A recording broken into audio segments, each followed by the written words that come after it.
अक्षयदादा गणेगाव मध्ये आल्यानंतर आम्ही अक्षयदादांना बघितल्यानंतर हुबेहूब प्रतिबिंब कर्डिले साहेबांचं, जसे कर्डिले साहेबांचं राहणं बोलणं वागणं सगळं जसंच्या तसं अक्षयदादामध्ये आम्हाला त्या ठिकाणी दिसलं आणि त्याच्यामुळे सगळे ग्रामस्थ आमचे त्या ठिकाणी आज भाऊक झाले.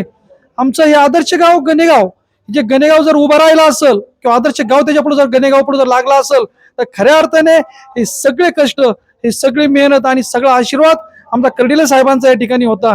आणि म्हणूनच हे आदर्श गाव आज नावारूपाला जिल्ह्यात नाही तर महाराष्ट्रामध्ये नावलौकिक आपल्या माध्यमातून आपण दाखवताय, हे गाव करतय. परंतु आज हे सगळं बघत असताना हे कुटुंब म्हणून त्या ठिकाणी कसं आहे कर्डिले साहेबांचं हे अक्षयदादांनी त्या ठिकाणी बघितलं आणि अक्षयदादांनी हे कुटुंब खरंच माझा परिवार आहे अशा पद्धतीत त्यांना ते दिसलं.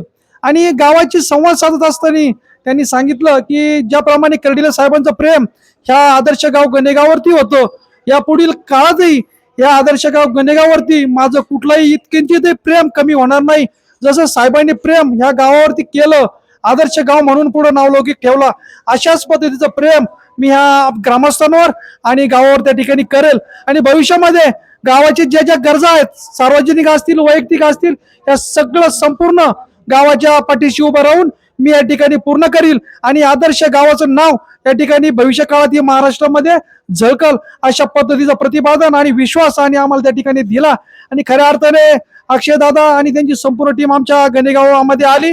खऱ्या अर्थाने आम्ही त्यांचे आभार मानतो. आणि मी या ठिकाणी सर्व तालुक्याच्या वतीनं असेल, आमच्या गणेगाव ग्रामस्थांच्या वतीनं असेल, मी नेते मंडळींना विनंती करतो की 2024च्या निवडणुकीमध्ये स्वर्गीय आमदार शिवाजीराव कर्डिले निवडून आले आणि हा दुर्दैवी त्यांचा त्या ठिकाणी मृत्यू देवाघरी जाणं झालं. मी तालुक्याच्या वतीनं आणि गणेगाव ग्रामस्थांच्या वतीनं नेते मंडळींनी विनंती करतो की आपण अक्षयदादा शिवाजीराव कर्डिले साहेब यांना आमदार म्हणून बिनविरोध निवडून द्यावं अशा पद्धतीची विनंती या ठिकाणी मी सर्व नेते मंडळींना करतो. आणि आमदार म्हणून कर्डिले साहेबांचे चिरंजीव अक्षयदादांना या ठिकाणी तालुक्याची सेवा करण्याची संधी द्यावी अशी विनंती आहे.